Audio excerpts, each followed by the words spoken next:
मी चित्तरंजन खरोले, शिल्पनिदेशक, प्रशीतन व वातानुकूलीकरण तंत्रज्ञ, शासकीय औद्योगिक प्रशिक्षण संस्था, गडचिरोली। तर आज आपण पाहूयात वेपर कॉम्प्रेशन रेफ्रिजरेशन सायकल आणि वेपर एक्झॉशन रेफ्रिजरेशन सायकल यामधील फरक। आता यामध्ये सर्वसाधारणपणे वेपर कॉम्प्रेशन रेफ्रिजरेशन सायकलचा उपयोग हा आपल्या घरगुती रेफ्रिजरेटिंग उपकरणामध्ये पाहायला मिळतो, तर वेपर एक्झॉशन रेफ्रिजरेशन सायकलचा उपयोग सर्वसामान्यपणे मोठ्या इंडस्ट्रीमध्ये पाहायला मिळतो। तर यामधील दोन्हीमधील फरक काय आहे ते आता थोडक्यात आपण पाहूया। तर यामध्ये पहा, वेपर कॉम्प्रेशन रेफ्रिजरेशन सायकल मध्ये कॉम्प्रेसर लागलेला आहे, तर वेपर एक्झॉशन रेफ्रिजरेशन मध्ये जनरेटर लागलेला आहे। हे तुमच्या लक्षात येईल। म्हणजे दोन्ही मध्ये जे भाग आहेत ते वेगवेगळे आहेत। या एकामध्ये जनरेटर आहे तर दुसऱ्यामध्ये कॉम्प्रेसर आहे। त्यानंतर कंडेन्सर दोन्ही मध्ये सारखाच आहे। त्यानंतर यामध्ये एक्सपान्शन वाल आहे तर यामध्ये सुद्धा एक्सपान्शन वाल आहे। त्यानंतर इव्हॅपोरेटर यामध्ये आहे तर यामध्ये सुद्धा इव्हॅपोरेटर आहे। परंतु वेपर एक्झॉशन रेफ्रिजरेशन सायकल मध्ये एब्झॉर्बर हा अधिकचा भाग लागलेला आहे। हा यामधील आपल्याला फरक जाणवतो।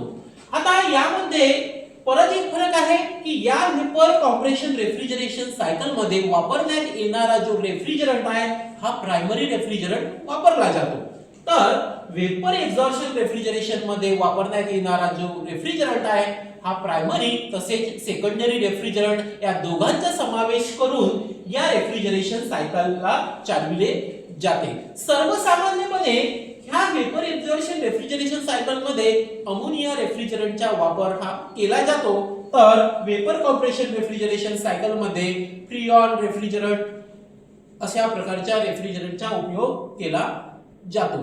याबद्दल काही मुद्दे अजून पाहूया, ते याप्रमाणे आहेत। तर यानंतरचे मुद्दे पहा आपण।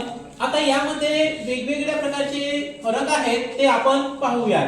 तर वेपर कॉम्प्रेशन रेफ्रिजरेशन सायकल मध्ये आणि वेपर एक्झॉशन रेफ्रिजरेशन सायकल मध्ये जे फरक आहेत ते पहा। या रेफ्रिजरेशन सायकल मध्ये मेकॅनिकल कॉम्प्रेशन पद्धतीचा उपयोग होतो, म्हणून या ठिकाणी हा कॉम्प्रेसर लावलेला आहे। तर या ठिकाणी थर्मल कॉम्प्रेशन पद्धतीचा उपयोग होतो, म्हणून या ठिकाणी जनरेटर लागलेला आहे। आता जनरेटर अशा ठिकाणी लागलेला असेल ज्या प्लांट मध्ये हीटची व्यवस्था केलेली असेल, अशाच ठिकाणी ही रेफ्रिजरेशन सायकल कार्य करेल।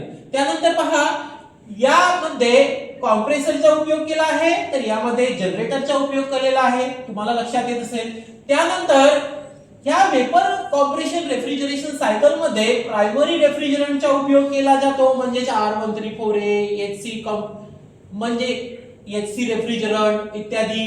तर यामध्ये प्रायमरी आणि रेफ्रिजरंट या दोन्ही रेफ्रिजरंटचा उपयोग केला जातो।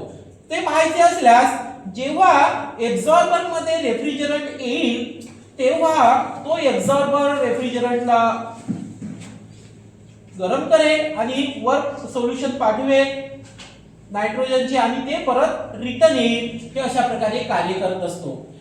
त्याचप्रमाणे यामध्ये नॉइजचा म्हणजे आवाजाचा प्रमाण जास्त असतो, तर यामध्ये आवाजाचा प्रमाण हा कमी असतो। म्हणजे या सिस्टीमचा आवाज कमी असतो तर या सिस्टीमचा आवाज हा जास्त असतो। त्याचप्रमाणे जेव्हा आपल्याला प्लांट इन्स्टॉलेशन करावा लागतो किंवा मशीन बनवावी लागते त्यावेळीचा प्रारंभिक खर्च या सायकलचा कमी येतो, तर वेपर एक्झॉशन रेफ्रिजरेशन सायकलचा खर्च हा अधिक येतो।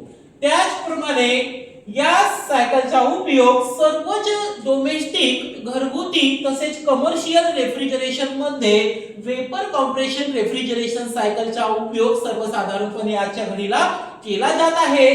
तर या सायकलचा उपयोग फक्त कमर्शियल रेफ्रिजरेशन मध्येच आताच्या घडीला केला जात आहे। त्याचप्रमाणे सीओपी म्हणजे कार्यक्षमतेचा गुणांक म्हणजेच काय, तर बाहेरील तापमान किती असताना ही मशीन किती तापमानावर थंड करते याला आपण सीओपी म्हणतो।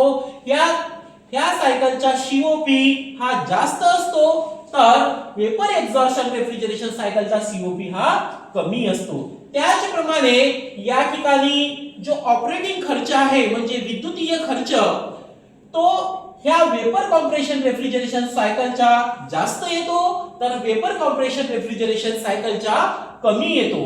त्याचप्रमाणे यामध्ये जर लिकेजची शक्यता पाहू आपण तर ह्या रेफ्रिजरेशन सायकल म्हणजे वेपर कॉम्प्रेशन रेफ्रिजरेशन सायकल मध्ये लिकेजची शक्यता थोडीशी जास्त असते तर vapour compression refrigeration absorption refrigeration cycle मध्ये लिकेजची शक्यता फार कमी असते। आता लिकेज तपासत असताना आपल्याला परत लक्षात येईल की या ठिकाणी फ्रिऑन रेफ्रिजरंट वापरला असेल तर इथं अमोनिया रेफ्रिजरंट वापरला असेल, मग अशा वेळी या वेपर कॉम्प्रेशन रेफ्रिजरेशन च्या लिकेज तपासत असताना आपण साबणाचा उपयोग करू शकतो। तर या ठिकाणी अमोनिया रेफ्रिजरंट आहे तर या ठिकाणी सल्फर कॅन्डलचा उपयोग करून केला जाऊ शकतो।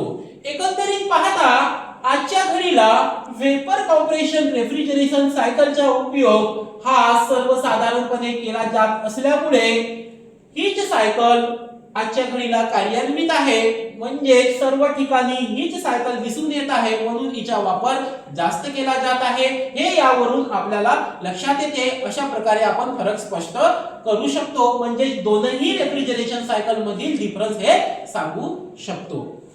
धन्यवाद।